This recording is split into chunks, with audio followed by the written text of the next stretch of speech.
The president's rhetoric has changed this week on Russia. He is making clear his patience is very thin. But he's got right now at his fingertips just short of $4 billion in presidential drawdown authority. He doesn't need to ask Congress. He doesn't. Mu kiganiro n'itangazamakuru Face the Nation, umusenateri wa Leta Zunze Ubumwe za Amerika Lindsey Graham yaganiriye n'umunyamakuru maze amusubiza bimwe mu bibazo umunyamakuru yibazaga. Umunyamakuru yamubajije ati amagambo ya perezida wacu yahindutse muri iki cyumweru avuga ku Burusiya.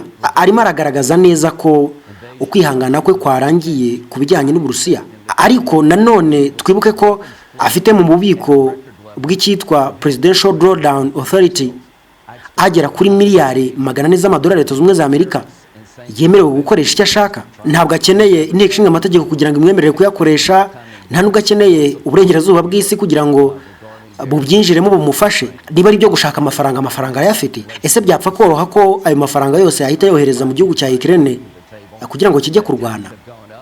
Hanyuma uyu mudepite mu nteko ishinga amategeko ya Amerika Lindsey Graham nawe mu gusubiza agira ati yego ibyo ni ibintu byumvikana, birumvikana ko afite uburenganzira bwo gukoresha uburenganzira ahabwa n'amategeko mu gushyigikira igihugu cya Ukraine. Ariko nanone ikintu umuntu yabwira abantu nuko umukino w'Uburusiya wo kuza gufata igihugu cya Ukraine bakakigira icyabo ugiye kurangira. Ndatekereza ko mu minsi iri imbere agiye kuzajya abona intwaro zimanuka ziva muri Amerika zijya muri Ukraine nk'imvura. Ibyo bizakorwa ku rwego rwo hejuru kandi zaba zigiye gufasha igihugu cya Ukraine kwirwanaho. Kandi ndanatekereza ko mu minsi iri imbere hari ibihano bikarishye cyane mu by'ubukungu bigomba gufatirwa igihugu cy'Uburusiya, kandi bikazakorwa na perezida wacu Donald Trump. Ndanatekereza kandi ko mu minsi iri imbere gushyigikirwa gukomeye ndetse n'ubufasha bwinshi cyane buzaturuka mu burengerazuba bw'isi cyane cyane mu Burayi maze bukajya muri Ukraine. Erega perezida Putin yakoze amakosa, yabaze nabi. Muri amezi 6 ashize perezida wacu wa Amerika arimo kumwinginga yaranze, araje ahure n'ingaruka. Yagerageje kumuzana ku meza y'ibiganiro, ibihano yanga kubimufatira, ariko ibyo byose Putin ntiyabyitaho. Ntabwo azi kubara n'umunyamibare mibi. Icyo ni kimwe mu bintu yabaze nabi kurusha ibindi. Kubona bamwinginga kanga, yagerageje gukinisha perezida wacu, araje ahure n'ingaruka zabyo. Icyo nakubwira wowe, icara hamwe urebe. Mu minsi iri imbere uzabona ibintu bigiye kuba ku Burusiya. Bagerageje kwinginga uyu mugabo ngaze ku meza aranga, none nawe araje abibone. Hanyuma kuri babandi bibwira ko bamufasha, nk'Ubushinwa bugura peteroli ihendutse mu Burusiya, barangiza bakanga kubazwa inshingano, baraje bahure n'ibyago bikomeye nabo. Igihe cyabo kirarangiye. Ese nawe ujya wibaza wakura muganga gakondo utanga ubuvuzi bw'umwimerere bushingiye ku bimera nta mpamvu yo gusiragira? Igisubizo cyabonetse. Habonetse muganga gakondo utanga inama n'ubuvuzi ku ngo z'abaswe n'amakimbirane, kuba baswe n'ibiyobyabwenge namwe mwashyizwe igorora, kuko muganga gakondo abafasha gutandukana n'ibyo binyagwa. Ku bagore n'abakobwa bajya mu mihango ivadikame cyangwa se bayibuze burundu, namwe mwatekerejwe ko kuba afite ingano y'igitsina batishimira ndetse nabo gutera akabariro byanze, aya mahirwe ntabacike. Avura indwara zitandukanye zirimo nk'amarozi y'ubwoko bwose, nyabingi, ibitegano, ibigaburano, ibihuhirano, gutsirika, gukongora inyatsi ndetse n'ibindi. Akarusho kandi kubivuza indwara nk'umwijima, amibe, rubagimpande, igifu, impyiko ndetse n'izindi, namwe mwatekerejwe. Kuba ari imahanga namwe ntabwo twabibagiwe, kuko dukorana na DHL tukabagezaho imiti yacu. Ku bindi bisobanuro ukeneye kuvugana na muganga gakondo ushobora kumwandikira cyangwa se ukamuhamagara kuri nimero ikurikira 0788 Erega amagara nicyo gishoro dufite gikomeye. Sigasira amagara yawe hakiri kare hatutayatakaza di. Senator, I believe if you can defeat a strategic adversary not using any US troops. Kugera kuri ubu igihugu cya Ukraine cyajyaga kirwanaho kitarabona umusirikare n'umwe wa Leta Zunze Ubumwe za Amerika. Ariko kugira ngo igihugu cya Ukraine kigire ibyo kigeraho nuko Leta Zunze Ubumwe za Amerika yagifasha mu buryo bwose. Reka dukure abandi banzi ba Leta Zunze Ubumwe za Amerika ku meza, tubanze twite cyane ku Burusiya. Ubu Burusiya tugomba kubwitaho mu buryo bukomeye. Mwari mubizi neza ko umuntu wa mbere dufite nk'imbogamizi ku mutekano wacu ari igihugu cy'Ubushinwa. Ariko reka tube tukirangagije tubanze dushyira hasi Uburusiya. Ariko nanone wenda icyo nababwira, ntabwo turakinira cyane kuba twatwara abasirikare bacu hariya. Gusa nidukenera gutwara abasirikare hariya dushobora kubashyira mu gihugu kimwe kiri mu Burayi. Igihe ari cyo rero nuko tugomba gutegura uburyo bwose bushoboka byaba n'ibyo gutwara abasirikare tuzabatwara tubashyire hafi hariya ariko akazi tugasoze. Nabashuhuje, reka mbifurize ibihe byiza ndetse mbahe ikaze ku biganiro byacu. Reka twongere dufata akanya ko kuganira. Uno mugabo urimo kubona hano yitwa Rustem Umerov, yitwa Andrei Yermak, ni chief of staff w'ibiro n'ukuriye ibiro bya Perezida Volodymyr Zelensky, ni akaba ari no mu gisirikare cye. Hano ahoberanye n'uwitwa General Krog. Uyu ni intumwa ya Leta Zunze Ubumwe za Amerika muri Ukraine no mu Burusiya. Ejo twaganiriye nkubwira yuko azazayo. Mu byo Zelensky yatubwiraga ejo, yaratubwiraga ati nshingiye kuri raporo mbona, nzi neza ko Leta Zunze Ubumwe za Amerika irimo gutegura kohereza abasirikare kuri tere, kohereza intwaro nyinshi muri Ukraine no kudufasha mu buryo bwo aribwo bwose, drone n'ibindi. Uyu mugabo rero witwa General Krog kuri ubu waje muri Ukraine ku itariki 14 aho haje kuganira no kutambutsa ubutumwa bwa Perezida Donald Trump wa Ukraine. Mwibutsa ko twese ubu dutegereje ijambo nyakubahwa Donald Trump ari buvuge ku Burusiya, kuko yateguje kuwa gatandatu, yateguje ijambo rikomeye aganira n'ikinyamakuru cya CNBC. Yateguje ijambo rikomeye CNBC cya CBS. Yateguje ijambo rikomeye azavuga ku gihugu cy'Uburusiya. Ntawe uzi, aravuga ngo intambara iratangiye mu buryo bweruye, aravuga ati intambara turayihagaritse. Ntawe uzi icyo ari buvuge, ariko uyu mugabo agiyeyo. Byaba ari nakubwiraga kujya muri Ukraine bigusaba kuzira muri train, kuzira muri gari ya moshi. Ngira ngo rero ko atari indege ngiye, iyi ni gari ya moshi. Itegereze neza inyuma y'abo bantu, urabona ko ari ikigari ya moshi baziyemo kigahita gihagarara. Reba hirya, urabona ko ari ikigari ya moshi. Urebye hirya hariya, iyi ntabwo ari indege, kandi urabona ko barimo gusosoramo amabaga ye nabo bazanye. Urabibona ko barimo gusosoramo amabaga ye. So kujya muri Ukraine ntibishoboka gukoresha indege. Ukoresha indege ukava iwanyu ukagera mu gihugu cyegereye aho, cyane cyane igihugu cya Poland, kuko Polonye niho hari inzira yakugeza muri Ukraine. General Krog ahageze avuga amagambo akomeye agira ati umukino ugiye guhinduka. The game is gonna change. The game is about to change. Umukino uri hafi guhinduka.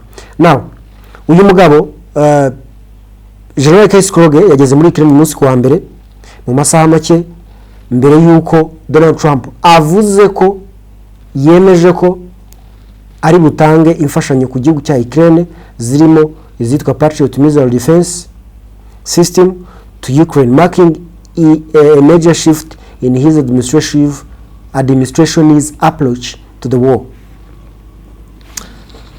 Ubu yaje muri Ukraine nyuma yaho perezida wabo yaramaze gutangaza ko bagiye guha ubwirinzi bw'ikirere bwo mu bwoko bwa Patriot cyangwa Patriots igihugu cya Ukraine. Ibyo twarabivuze ntabwo tubisubiramo. Noneho abanya-Ukraine bo banditse baravuga ngo we welcome US Representative Krog to Ukraine, said Andrei Yermak, uriya waje kumwakira, head of Ukraine's presidential office. Twavuga ko ari nk'ukuriye abajepe sebrana byira n'ukuriye ibiro bya perezida, ntago ari ukuriye abajepe, kuko abajepe ubwo ni igice cy'umutekano gusa, ariko yakuriye ibiro byose, buri kantu kose kahakorerwa mu biro bya perezida. Andrei Yermak abakazi. Uyu rero niwe wanditse avuga yuko bishimiye kwakira, urabona ko ari nawe waje kumwakira, bishimiye kumwakira. Uyu wamwakiriye aravuga yuko bishimiye kumwakira. Mu byitezwe bari vugane ni Amerika igiye gufasha, itumye uyu mugabo gufasha igihugu cya Ukraine, kubwira igihugu cya Ukraine. Ibinyamakuru bimwe na bimwe cyitwa Axios byavuze yuko izi ntwaro zirimo kuza zirimo n'izirasa kure cyane ndetse n'ubwirizi bw'ikirere. Akaba rero wenda yabaje kumubwira ati humura turahari kandi ibyo turabikora kandi neza cyane kandi vuba. Ibyo bavuganye ntago turabimenya, ariko umugabo witwa Lindsey Graham yavuze ati umukino ugiye kurangira. Uyu ni umusenateri muri leta z'ubumwe za Amerika ngira ngahagarariye Florida ni state. Yavuze ngo the game is about to change. Republican Senator Graham expect igifurusi influx ni umurundo package ibintu byinshi. Influx of weapon shipment to Ukraine ahead of Trump's major announcement. Ni ukuvuga ngo Lindsey Graham waravuga ko umukino ugiye guhindurwa n'iki? Ugiye guhindurwa nuko leta z'ubumwe za Amerika yohereje igifurusi kizingo imizigo y'ibisasu byinshi mu gihugu cya Ukraine, kandi umuzigo w'ibisasu byinshi wuvemo kano kantu, umuzigo w'ibisasu byinshi ugiye uhuriranye n'ijambo ritegerejwe. Ni ukuvuga ngo niba twohereje ibikoresho hariya, icyo twakwitega Trump ari buvuge ni igiki? Kubera ko yamaze kohereza ibikoresho ashobora guhita dekarara intambara, kuko arabizi neza ko nta kintu na kimwe wahata Uburusiya ku ngufu ngo kibyemere. Niba ari ibyo rero, yohereje intwaro, igikurikiyeho abantu batekereza ko aza kuza akadekarara intambara. Uyu ni Lindsey Graham. US Senator Lindsey Graham said in an interview with CBS News on July 13th that he expects an influx of US weapon shipment to Ukraine to begin in the coming days. A US President Donald Trump prepares to make a major statement on the war in Ukraine on July 15th. Donald Trump niwe tubwire ko azagira icyo avuga uyu munsi kuri 14. Uriya mugabo agiyeyo kuri 14. Leta z'ubumwe za Amerika yatanze intwaro guhera kuri 4 kugera uyu munsi irimo gutanga intwaro ku gihugu cya Ukraine. Uratekereza ko muri iyi minsi 10 Amerika ikintu yabigiye kuvuga ni igiki? Mbibutsa ko uyu nguyu Graham ni umwe mu bahafi ba Donald Trump, ariko nanone imiterere ye iteye ukuntu. The game regarding Putin's version of Russia is about to change. Aragira ati uyu mukino mwari mumenyereye ujyanye n'ibyo Uburusiya bwihaye byo gufata ubutaka bwa Ukraine uri hafi kurangira. I expect in the coming days you will see weapons flowing at a record level to help Ukraine defend themselves. Ati ntekereza ko ni umuntu hafi wa Putin banabyanditsemo. Graham, a key ally of Trump and one of Congress's strongest supporter of Ukraine. Numuntu wa hafi somambike wa Putin wa Trump. Graham numuntu wa hafi somambike wa Trump, kandi akaba umwe mu bagize inteko y'amategeko bashyigikiye Ukraine. Now yaganiraga na CBS arababwira ngo tugiye kumanura intwaro n'agatwaro n'ibitwaro byose tumanura tubishyira muri Ukraine, noneho turebe ko ibingi Uburusiya bwigize baza bagafata ubutaka bw'abandi bakabukoresha ibyo bashaka, bakigira nabi, bagatera ibindi bihugu, turebe ko bitarangira. Now fata uruzinduko rwa Case Kroger mu mwibuke yuko ari intumwa ya Leta Zunze Ubumwe za Amerika muri Ukraine. US envoy visits Trump's report. Okay, ariko ni intumwa ya Leta Zunze Ubumwe za Amerika muri Ukraine no Uburusiya. Mwibutse ko kuva ibiganiro byahuzaga Uburusiya na Amerika bitangiye na Ukraine, Uburusiya bwaramwanze uyu nguyu, bavuga ko ahengamira cyane kuri Ukraine, bamusimbuza uwitwa Steve Witkoff. We yari intumwa ya Leta Zunze Ubumwe za Amerika mu burasirazuba bwo hagati. Kuva icyo gihe ahagarara Amerika muri Ukraine no mu Burusiya. Murabyibuka urugendo mwibuka cyane, si cortege naberetse hano, convoy ya Perezida Putin ndetse n'iya Perezida ni intumwa ya Leta Zunze Ubumwe za Amerika Witkoff bava ku kibuga cy'indege. Yego narayiberetse hano, ndabyibuka mbereka ko bahagarara abanyacyubahiro bagacaho na hariya nabo babikora. So uyu rero Uburusiya bwaramwanze baravuga bati wowe uhengamira cyane kuri Ukraine nta kintu watugezaho, bahita bamusimbuza Steve Witkoff. aho niho mwamwibukira General Keskoroge ko yari yaricaye yarabuze akazi kubera ibyabaye kubera imyitwarire ye. So Senateri Lindsey Graham mwamwibuka ku itariki 6 z'ukwezi kwa 8 2024 yari kumwe n'ingabo z'igihugu cya Ukraine na perezida w'igihugu cya Ukraine baganira ku buryo bazatsinda Uburusiya. Icyo gihe nibwo ingabo za Ukraine zafashe Uburusiya, agace k'Uburusiya muri Kursk. Uyu niwe wongeye kumvikana ku itariki 28 z'ukwezi kwa 2 Zelensky amaze gushwana na Trump.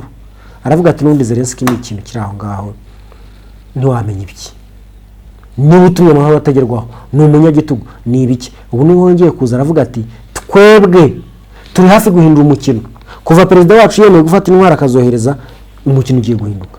Uvuga ngo muri politiki utegetswe kudafata uruhande ngo ruheze, wowe rufata rwatangira kunyerera ukarurekura ukifatira ahandi hatanyerera. Ni ngombwa so ngaho honyine.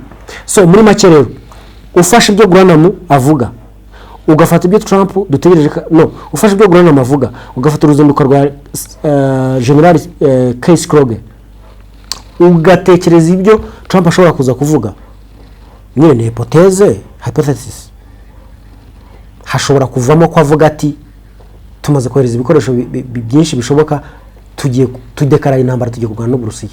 Birashoboka cyane kubera ko ibihugu byo muri Balkan region ni ibihugu 11 byashyigikiye ko Ukraine ijya muri NATO, ndetse bibwira Uburusiya biti wowe ntukaze kudutegeka hano ibyo tugomba gukora. Balkan region murebe Uburasirazuba bw'Uburayi ariko mu gice cy'amajyepfo, ubwo turavuga ibihugu wenda dukuremo Turukiya dushyiramo ibihugu by'Ubugereki ariko se twarebye map kihari.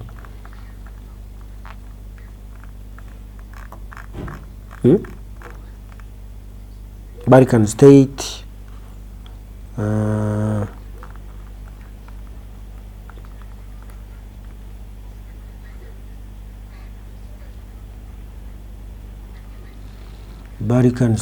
Balkan state ndimo ndashaka kamapu na list hano ndakabuze, ninkabura ndahita nizanira map isanzwe, map yezazi ni zacu dukoresha buri munsi.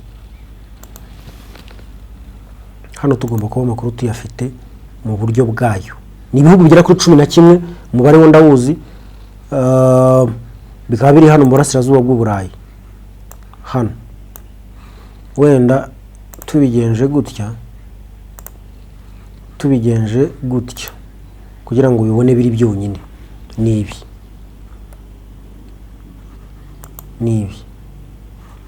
ngibi do: Moldova, Bulgaria, Turkiya, Macedonia, Ubugereki, Albania, Kosovo, Montenegro, Serbia, Bosnia and iki kizina kirananiye, Croatia na Slovenia. Hano hari inshuti yanjye ndamutahije umuvandimwe muri iki gihugu tujya dukunda kuvugana hano.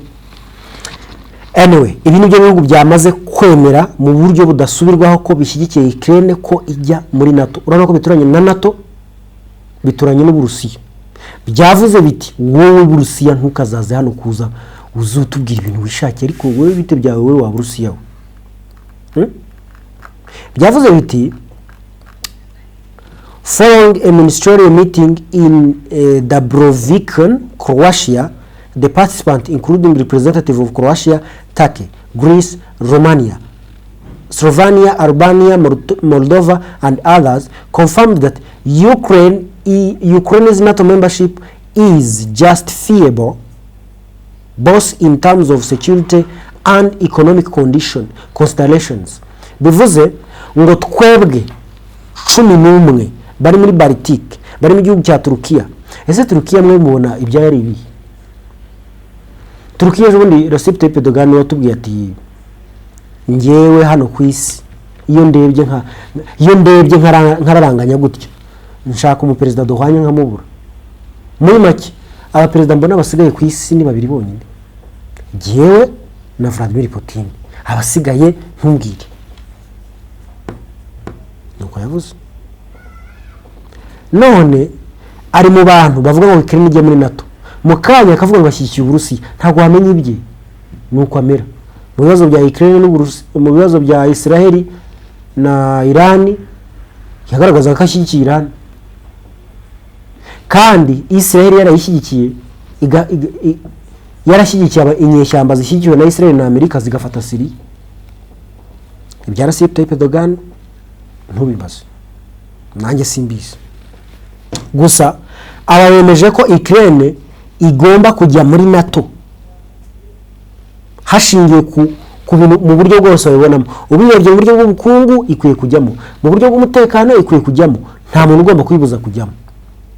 The joint statement emphasized the view that no external state has the right to veto the alliance's open door policy and that Ukraine has the sovereign right to choose its own security directions.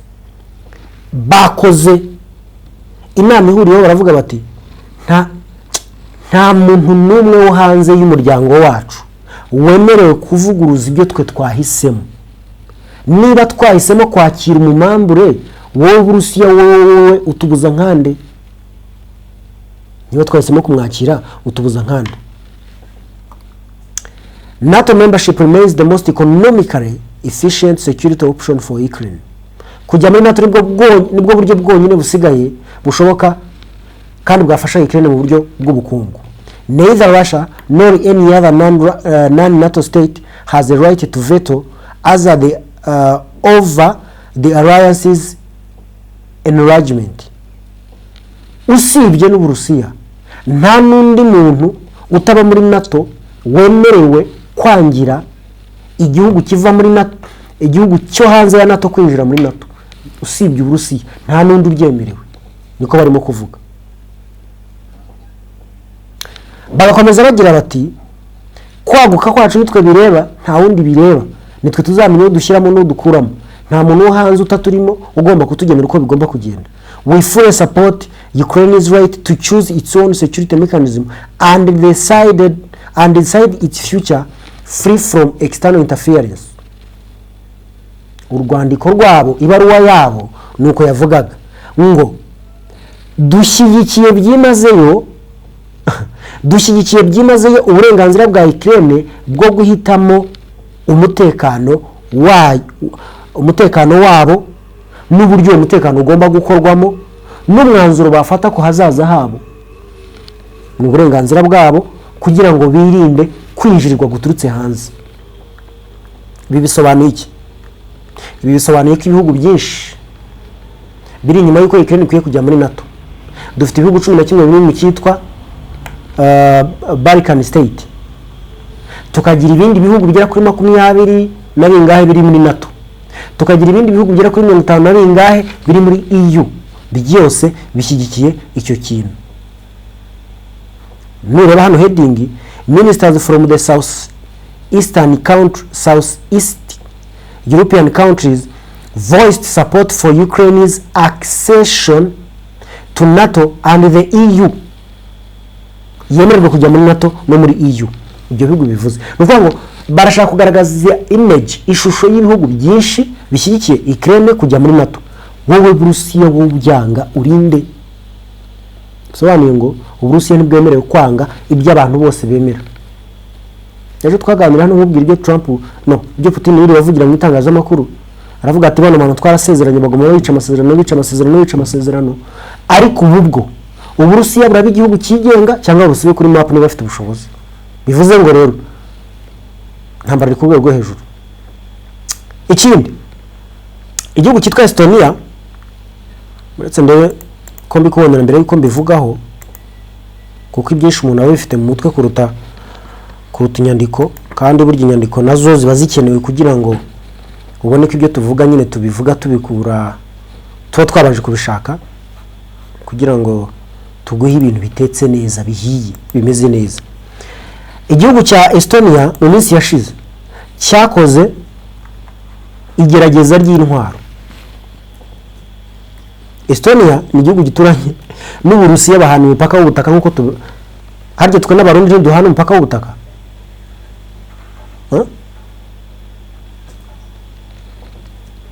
nta hantu uva mu Rwanda ujya mu Burundi udaca ku mazi, kuko Akanyaru mbona haraho kagera kakaza ku ruhande rw'u Rwanda, sibyo? Ntabwo ndishoboye neza aho ntabwo mameteriza, ariko bahana imipaka y'ubutaka. Urugero wenda nko kuri Kongo haraho tutagabanywa n'amazi, sibyo? Aho ngaho ntabwo nibeshye ngira ngo. N'iki gihugu cya Estonia gihana imbibi n'igihugu cy'Uburusiya, haraho bahana imbibi nta butaka buhari. Iki gihugu cya Estonia ejo bundi ku itariki 11 kigiye kigerageza intwaro.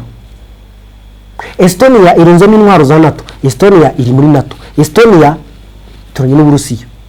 Estonia iragerageza intwaro mu biki. Estonia shows off HIMARS launch training, says arm practice with very own HIMARS for the first time today. Bivuze ngo bagerageje HIMARS zabo, bongeramo ko ari izabo bikoreye kugira ngo barebe ko zikora uwo munsi wo ku itariki 11. Reminder, cyo twakwibutsa, Russia's jamming has made them useless in Ukraine. Icyo bakwibutsa hano barakubwira ngo systeme yo kubuza gukora y'Uburusiya yaburijemo bino bikoresho bajyanye muri Ukraine bigeze binanirwa gukora kubera ko babiburijemo bakabiza gukora. Uribuka ku itariki 16 igihugu cya Iran cyarashe ku butasi, ku biro by'ubutasi bw'igihugu cya Israel mu kwezi kwa gatandatu. Baburasheho ubwiriza bw'igihugu cya Israel bwitwa Arrow System, Iron Dome, David String, Iron Beam na Terminal High Altitude Aerial Defense cyangwa se THAAD y'Abanyamerika, bose bishyize hamwe baramenye kurinda ibiro by'ubutasi Hezeria, Tel Aviv. Ndetse binavuga ko n'ukuri ubutasi ariho yarari. Icyari kintwaye n'iki? Habaye kitwa jamming, bwa bwirinzi bwazamuka kugira ngo bugende bukubite misile buyishwanyaguze, ubwo bukagaruka bukirasa. That is jamming. Ubwa kabiri, ubundi bwo bukazamuka bugahita butorongera bukagenda iyo ngiyo, bukaba nka wundi bise ngo ni birori Nyanza. Nahanga rero nicyo Uburusiya bukora. Izi system bazanye muri Ukraine ziragwa gukora. None barimo kuzitestinga bagaragaza ububasha. Barasa mu mazi ya Baltic cyane ko bayaturiye. Uramutse urungurutse hano nkurungurikishe kuri map nkwereke Estonia uburyo ituranye n'Uburusiya, n'uburyo yumva yuko nyine izakora ibishaka ari ku ruhande rw'Uburusiya. Ngiyi Estonia. Iyi Estonia n'iki gihugu cyitwa Latvia n'iki cyitwa Lithuania nibyo byitwa Baltic state. Bya bintu nakubwiraga birepfo mu majyepfo, ibyo nakubwiraga byemeye yuko Ukraine ijya muri NATO. Ni ibi bya Turkiya, Ubugereki, Bulgaria, Serbia, Croatia, Austria, ibi ngibi nibyo bita Balkan state. Byabayeho kubera urumva harimo akantu ka Balkanization.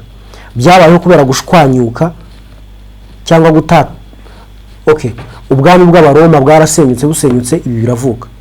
Uko kwiyomora niko kwatumye habaho ibyo bihugu Balkan state. Niba ayo mateka nyavuze neza ariko ndumva rukongo. Anyway, aha niho biri. Hanyuma Estonia ngiyi hano. Iyi Estonia urabakora byo bituranye n'Uburusiya byandi bya Balkan. Iyi Estonia ituranye n'ubwe zayo. Ubizi neza yuko Uburusiya ngo buri hafi kuyitera. Hanyuma babajije wa mugabo uvugira ibiro bya Perezida Putin bamwita Peskov, uyu nguyu aravuga ati Uburusiya bwiteguye kwidefanda, Uburusiya bwiteguye kwihagararaho, kwirwanaho ku icyo cyose.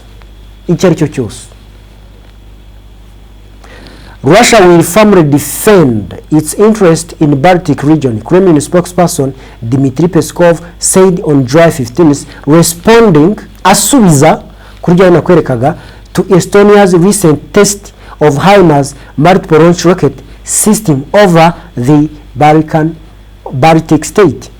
Bivuze ngo yavuze ngo Uburusiya buzirwanaho, buzihagararaho, ndetse buhagarara no ku nyungu zabwo ziri hariya muri Baltic. yabivuze umunsi ku itariki 14 abivuga asubiza kuri cya gitero nakwerekaga cyuko bano bagabo barimo gutegura HIMARS zabo barasa muri Baltic.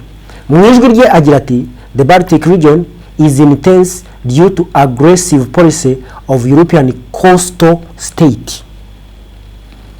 Akavuga ngo kano gace ko muri Baltic kari mu bibazo bikomeye cyane bijyanye na politike y'ubushotoranyi cyangwa politike z'ubushotoranyi z'ibihugu bikora kuri Baltic.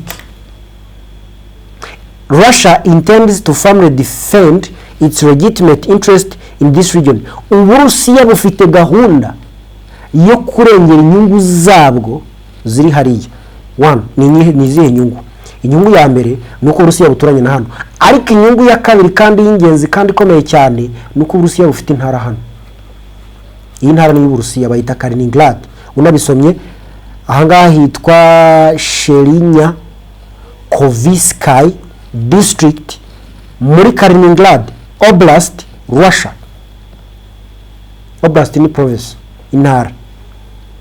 Iyi ni intara y'Uburusiya rero. Bakavuga ati tuzarinda inyungu zacu uko byagenda uko ariko kose. Ibi byo bigira ngo bararasa, ibyo bakina nabyo ntabwo babizi. Ubwo ni Uburusiya burimo gusubiza ku myitwarire. Agakomeza avuga ati the fact that many countries are engaged in provocative action, there is an obvious reality. Ati bivugwa ko bano bantu bashobora kuba bari mu myiteguro yo kuduprovoka, kudushotora cyangwa se kutwinjirira kutuzanaho ibibazo. Ibyo ni ibintu bigaragara buri wese yabona, ariko twe turahari kugira ngo tudefande inyungu zacu, inyungu z'Abarusiya. So dusoza wenda tutanabafasha umwanya muremure, hari umugabo witwa Kirill Dmitriev. Uyu mugabo usanzwe agize itsinda, niwe ukuriye itsinda ry'abajya kuganira mu nyungu z'Uburusiya. Yavuze ati ariko twebwe twikundira amahoro, mwakaritse tukaganira ibiganiro byubaka. Abivuze abanyamerika n'abanyayikirene n'abandi banyaburengerazuba bw'isi bahita bavuga ati ntiwumva, batangiye gutinya, bafite ubwoba kandi ntibazi ko avuga ururimi rwo kuganira. Yavuze ati Kirill Dmitriev, head of Sovereign Wealth Fund, called for constructive dialogue between Washington and Moscow on July 13th amid rising tension between Russian President Vladimir Putin and US President Donald Trump. Dmitriev remarks came as Trump appears to release his Ukraine policy, to reassess his Ukraine's policy following a surge in Russian attack and Moscow's continued rejection of ceasefire. Constructive dialogue between Russia and US will always achieve more than the tired, destructive language of pressure. Bivuze birabyenje byose ubirengagije icyo yavugaga ngo ibiganiro byubaka hagati ya Amerika n'Uburusiya nibyo byiza, nibyo bifite icyo byageraho kuruta tired, destructive language of pressure, kuruta ururimi runaniwe rusenya rw'igitutu. Rwa rurimi rw'igitutu rushyirwa ku Burusiya runaniwe kandi rurasenya, nta nicyo rwageraho. So kuruzana hano ntacyo ruzafasha usibye gukomeza gusenya. Uwo mwita Kirill Dmitriev ukuriye abaganira mu gihugu cy'Uburusiya. Muri make rero turi hano dutegereje ibintu bibiri. Icya mbere, Trump agiye kuvuga iki ku Burusiya mu kanya. Icya kabiri, uriya mugabo General Keskrogge niki ashyiriye Ukraine. Icya nyuma ni uguhuza, gushyira ku kita rusange. Niba tuzi ko Bwana Trump yohereje ibikoresho mu gihugu cya Ukraine, hanyuma Ukraine ikabibona, hanyuma akaba yohereje intumwa, iyo ntumwa ishobora kubitwara ubutumwa bw'izindi ntwaro. Hanyuma ijambo twadutegereje rikaba ari kuvuga ngo Uburusiya tugiye kuburasa bubyumve. Gusa Uburusiya buriteguye. Niba ejo twaraganiriye nakumvishije ijambo rya perezida avuga ati twebwe tuzaba igihugu cyigenga cyangwa badusibe kuri map. Naho kuvuga ngo bazajya badutegeka ibyo bashaka ntibishoboka. Niba ibihugu bya Balkan bivuga ngo Ukraine igomba kujya muri NATO, Uburusiya bukavuga ati Ukraine ntizajya muri NATO, twebwe tuvuga ngo reka dutegereze tuzareba icyo bizazana. Nitwe reka Mugabo nkubwira kandi ko dushobora gukorana mu bijyanye no kwamamaza, kandi hano icyo duha agaciro si amafaranga ahubwo ni ugukorana. Vayo dukorana rero kandi twakamamariza neza cyane mu buryo bwose bushoboka, kandi kumvikana rwose tugomba kumvikana byanga bikunda. So waduhamagara kuri 0724 736 939 ubundi tugakorana mu bijyanye no kwamamaza ibintu bikagenda neza. Mugira amahoro.